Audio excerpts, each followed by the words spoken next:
नमस्कार, आप देख रहे हैं एएमजी न्यूज। आपके साथ मैं नीला। शहर और आसपास की खबरों को लेकर आज हम फिर हाजिर हैं। टाटा स्टील और टाटा यूआईएसएल के सहयोग से हॉर्टिकल्चर सोसाइटी ऑफ जमशेदपुर के द्वारा 23 दिसंबर से 26 दिसंबर तक बिष्टुपुर के गोपाल मैदान में फ्लावर शो का आयोजन किया जा रहा है। इस वर्ष फ्लावर शो का थीम है खुशहाल हो प्रकृति और घर संसार, जब हम लाए फूलों की बहार। इस फ्लावर शो में देश के विभिन्न राज्यों के फूल प्रेमी अपने नर्सरी को लेकर यहाँ पहुंच रहे हैं। कलिम्पोंग से 5, उड़ीसा से 4, साथ ही पश्चिम बंगाल से विभिन्न क्षेत्रों से 7 और जमशेदपुर से लगभग 17 नर्सरी भाग ले रहे हैं। इस फ्लावर शो में फूलों के अलावे विभिन्न प्रकार के मौसमी सब्जी के पौधे भी आकर्षण का केंद्र होंगे। वहीं इस फ्लावर शो का मूल्यांकन करने देश भर से प्रख्यात बागवानी विशेषज्ञ यहां पहुंच रहे हैं, जो इसका जजमेंट करेंगे।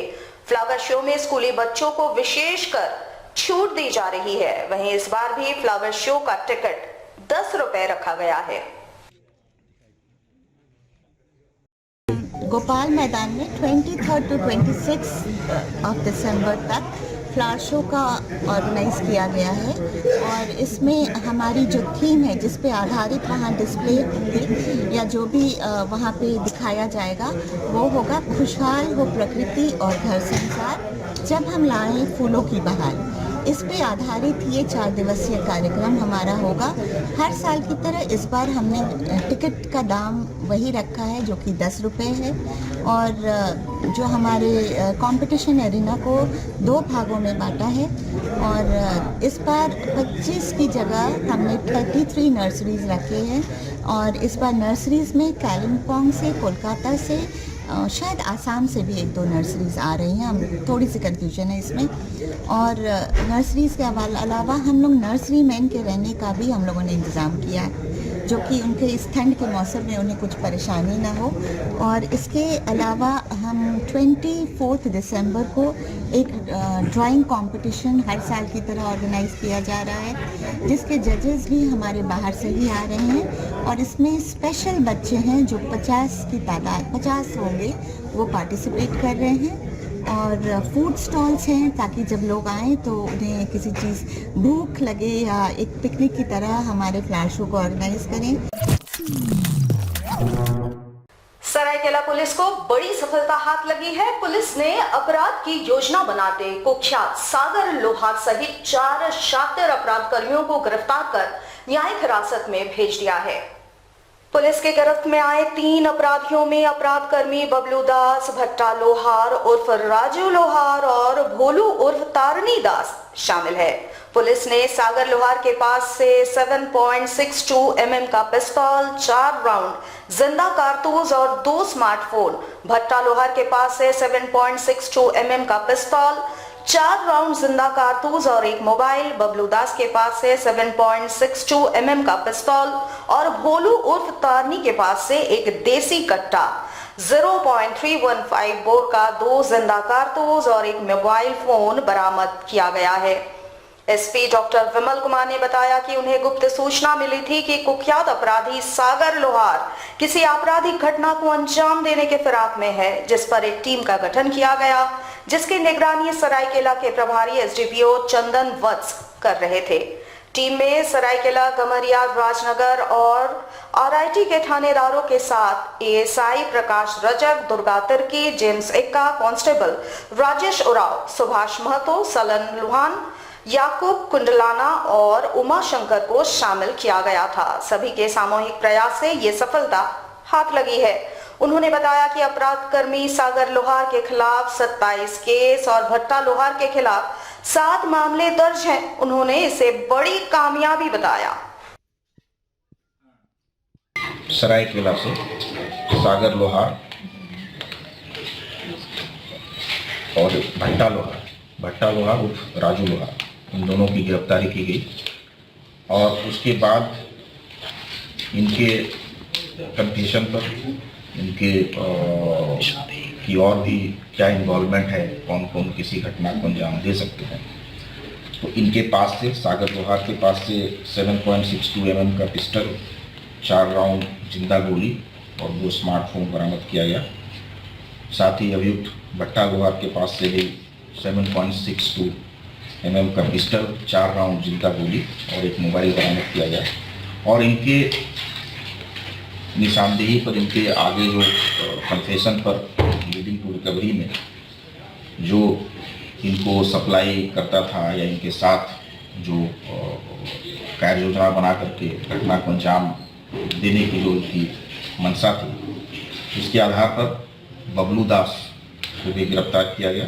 इसके पास से भी पिस्टल की बरामदगी की गई। साथ ही साथ एक भोनू कुमार उर्फ तरनी, उसके पास से भी देसी कट्टा, .315 बोर का और 2 जिंदा गोली और एक मोबाइल फोन, इसकी भी बरामदगी की गई।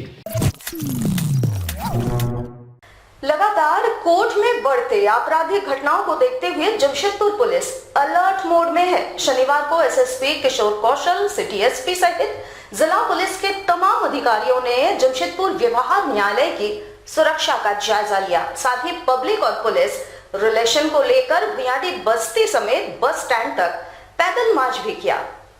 इस संबंध में जानकारी देते हुए एसपी किशोर कौशल ने बताया कि उच्च न्यायालय एवं राज्य पुलिस मुख्यालय के निर्देश पर कोर्ट की सुरक्षा को लेकर रूटीन जांच की गई है। उन्होंने बताया कि जांच के क्रम में कुछ त्रुटियां पाई गई है, जिसे जल्द से जल्द दुरुस्त करने के निर्देश दिए गए हैं। साथ ही कोर्ट आने जाने वालों की सख्ती से जांच एवं सीसीटीवी कैमरे को बढ़ाने का निर्देश दिया गया है। एसएसपी ने बताया कि कोर्ट की सुरक्षा से कोई समझौता नहीं किया जाएगा। बता दें कि हाल के दिनों में कोर्ट और जेल की सुरक्षा में सेंधमारी की घटनाओं में इजाफा हुआ है, जिसके बाद से शीर्ष अदालत और राज्य पुलिस मुख्यालय कोर्ट की सुरक्षा को लेकर काफी गंभीर है। ये निरीक्षण इसी कड़ी का एक हिस्सा है। वैसे जमशेदपुर कोर्ट की अगर हम बात करें तो यहाँ पूर्व में भी कई आपराधिक घटनाएं घट चुकी है। यही वजह है कि जमशेदपुर कोर्ट की सुरक्षा को लेकर पुलिस गंभीर है।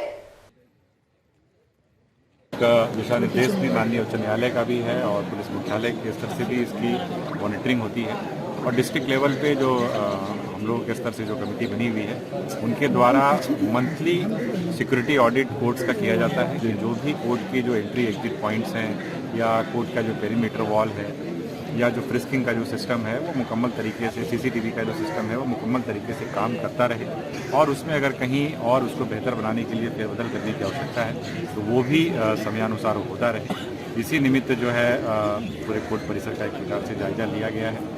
सभी गेट्स पे लिया गया है, जो एक्सटर्नल गेट्स हैं वहाँ पर भी लिया गया है, जो इंटरनल गेट्स हैं वहाँ पर भी लिया गया है और सभी पदाधिकारी और जो हमारे कर्मी हैं उनको इस बात की ब्रीफिंग की गई है कि जो भी व्यक्ति यहाँ पर प्रवेश कर रहे हैं उन सब की फ्रिस्किंग जरूर होनी चाहिए। जो भी वाहन यहाँ पर प्रवेश कर रहे हैं उन वाहनों को जरूर चेक किया जाना आवश्यक है।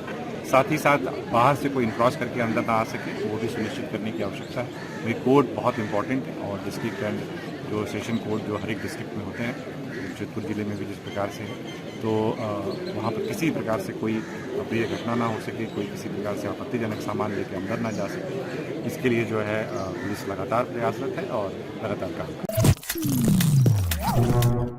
विगत 14 दिसंबर को कदमा निवासी व्यापारी हितेंद्र अग्रवाल के बैग चोरी मामले में बागबेड़ा पुलिस को 48 घंटे के भीतर सफलता हाथ लगी है। चुराए गए बैग के साथ चोर रवि कुमार पांडे को पुलिस ने धर दबोचा है। बैग में रखे सामान और 3.5 लाख रुपए नगद पुलिस ने बरामद कर लिया है। प्रतिदिन की तरह व्यापारी हितेंद्र अग्रवाल कलेक्शन के काम के लिए बागबेड़ा बाजार आए हुए थे। बागबेड़ा थाना अंतर्गत गुदरी बाजार के निकट जल्दबाजी में वे कलेक्शन किए गए बैग को अपने बाइक पर ही छोड़कर कलेक्शन करने चले गए। तभी उनका पीछा कर रहे Ravi Varma, mines carriage colony निवासी रवि पांडे उनके बैग को लेकर फरार हो गए। इस संबंध में पीड़ित हितेंद्र अग्रवाल ने बागबेड़ा थाने में लिखित शिकायत दर्ज कराई है, जहां बागबेड़ा पुलिस ने सीसीटीवी फुटेज के आधार पर 48 घंटे के अंदर चोरी के इस मामले का उद्भेदन करते हुए रवि पांडे को गिरफ्तार कर लिया और चोरी किए गए बैग को बरामद कर लिया है। जानकारी देते हुए एएसपी सुमित अग्रवाल ने बताया कि बागबेड़ा पुलिस की ये एक बड़ी उपलब्धि है कि 48 घंटे के अंदर उन्होंने चोर को धर दबोचा। गिरफ्तार रवि पांडे का कोई आपराधिक इतिहास नहीं है। उसके द्वारा बैग की चोरी की गई थी। बैग में व्यापारी के 4 लाख रुपए, कलेक्शन के कागजात और कुछ सामान थे। उन्होंने बताया कि चोरी करने के बाद रवि ने 4 लाख में से 50,000 अपने साथियों के साथ नशे का सेवन कर उड़ा दिया और 3 लाख रुपए नगद पुलिस ने बरामद कर लिया है। जो सामान उसके द्वारा चुराए गए थे, सारे सामान को भी बरामद कर लिया गया है। दिनांक 14 दिसंबर 2023 को बागबेड़ा थाना में एक हितेंद्र कुमार अग्रवाल के द्वारा एक आवेदन दिया गया, जिसमें भी उनके द्वारा बताया गया कि लगभग 4 लाख रुपया उनके बैग में था, जो कोई अज्ञात व्यक्ति के द्वारा चोरी कर लिया गया है। तो एक्चुअली ये मोटरसाइकिल से थे और ये कलेक्शन का काम करते हैं व्यापारी के नाम पे। तो ये हर दुकान जाके कलेक्शन करके बैग में अपना पैसा रख रहे थे। तो इसी क्रम में क्या हुआ कि कोई व्यक्ति इनको बैग में पैसा रखते हुए देख लिया। तो हम लोगों ने सीसीटीवी फुटेज का अवलोकन किया, तो सीसीटीवी फुटेज के अवलोकन से प्राप्त हुआ कि एक व्यक्ति है जो लाल रंग का जैकेट पहना हुआ है और वो चुपचाप आया, मोटरसाइकिल से बैग उठाया और लेके चला गया। उस समय बैग अनअटेंडेड था। वो व्यक्ति जो था, वो जिसका ये बैग था, बेसिकली वो फ़ोन पे था, तो वो बैग पे ध्यान नहीं दे रहा था। तो उसको मौका मिल गया, तो मौका देखते हुए बैग को उठाकर ले गया। तो इसी सीसीटीवी फुटेज में जो इसका चेहरा आया था और जो रंग पहचान था, इसके आधार पे हमने सभी थाना प्रभारी को सूचित किया था और जो भी है इनके बारे में हम लोग इन्फॉर्मेशन निकाल रहे थे। तो पता चला ये बर्मा माइंस का कैरेज कॉलोनी का रहने वाला है। इसका नाम है रवि पांडे, उम्र करीब 24 वर्ष है। इसका पहले से कोई आपराधिक इतिहास नहीं रहा है और पूछताछ के क्रम में आया कि आपने इस तरह की चोरी क्यों की, क्योंकि ये पहले से कोई चोर रहा नहीं और आपराधिक इतिहास भी नहीं है। तो इसने बताया कि वो देख लिया था पैसा उसको गिन के इसमें रखते हुए, तो इसको लगा कि हटिया बाजार है और पैसा रख रहा है, इसका मतलब इसमें पैसा होगा। तो वही अपनी लालच के कारण वो उस बैग को उठा के ले गया और इसे हम लोग में टोटल लगभग 4 लाख रुपए का गबन हुआ था। इसमें 3.5 लाख रुपए हम लोगों को मिल गया है रिकवरी के तौर पे और उसके साथ एक मोबाइल फ़ोन मिला है और प्लस जिस बैग में उसने पैसा रखा था वो बैग में प्राप्त हो गया है। शहर के सांस्कृतिक संस्थान नवीन कला केंद्र आगामी 22 दिसंबर को अपना ग्रैंड फिनाले शो का आयोजन कर रही है। ये शो सिद्धगोड़ा के बिरसा मुंडा टाउन हॉल में आयोजित किया जाएगा। इस शो में भाग लेने बॉलीवुड के सलमान यूसुफ खान जमशेदपुर पहुंच रहे हैं। इस बात की जानकारी संवाददाता सम्मेलन में नवीन कला केंद्र की निर्देशिका मोनिका घोष ने दी। उन्होंने बताया कि नवीन कला केंद्र 2 लाख इनाम वाली नृत्य, संगीत और ड्राइंग प्रतियोगिता का आयोजन कर रही है। पिछले 5 महीने से चले आ रहे प्रतियोगिता में करीब 670 बच्चों ने भाग लिया। इसमें झारखंड के जमशेदपुर, बोकारो, रांची, धनबाद के अलावे कोलकाता और राउरकेला के बच्चों ने भी भाग लिया। इसमें डांस में करीब 530 बच्चों ने भाग लिया है, जबकि गाने में 75 और ड्राइंग में 135 बच्चों ने भाग लिया। इस दौरान जीते हुए बच्चों के लिए मुख्य प्रतियोगिता का आयोजन आगामी 22 दिसंबर के शाम को 6 बजे सिद्धगोड़ा स्थित टाउन हॉल में किया जाएगा, जिसमें सभी बच्चे अपने प्रतिभा को प्रदर्शित करेंगे। इस दौरान जज की भूमिका में मुंबई के मशहूर कोरियोग्राफर सलमान यूसुफ खान शामिल होंगे। नवीन कला केंद्र के डायरेक्टर, हम लोग एक इवेंट लाए हैं जिसका नाम है काबूल धूम मचा दे। ये लास्ट 3 मंथ से हम लोग रोल आउट कर रहे हैं। डिफरेंट जगह पे हम लोग ऑडिशंस दे चुके हैं और इसी से जो फाइनलिस्ट बच्चे हैं वो 22 दिसंबर को फाइनल राउंड में पार्टिसिपेट करेंगे, जो कि हम लोग का सिद्धगोड़ा टाउन हॉल में हम लोग इसको करवा रहे हैं। और मुंबई के जो सेलिब्रिटी है मिस्टर सलमान यूसुफ खान, वो फाइनल जजमेंट करने हमारे साथ मौजूद रहेंगे। और ये इवेंट काफ़ी अलग सा होने वाला है, क्योंकि इसमें एक फोक का जगह है और फोक डांस भी यहाँ पे मिलेंगे। और जो भी बच्चे का सिलेक्शन हो चुका है सिंगिंग एंड ड्राइंग में, सारे बच्चों को वहाँ पे पुरस्कृत किया जाएगा। ये बाहर से हैं, कोलकाता से भी हैं, उड़ीसा एंड रांची, बोकारो से भी बच्चे आए हुए हैं।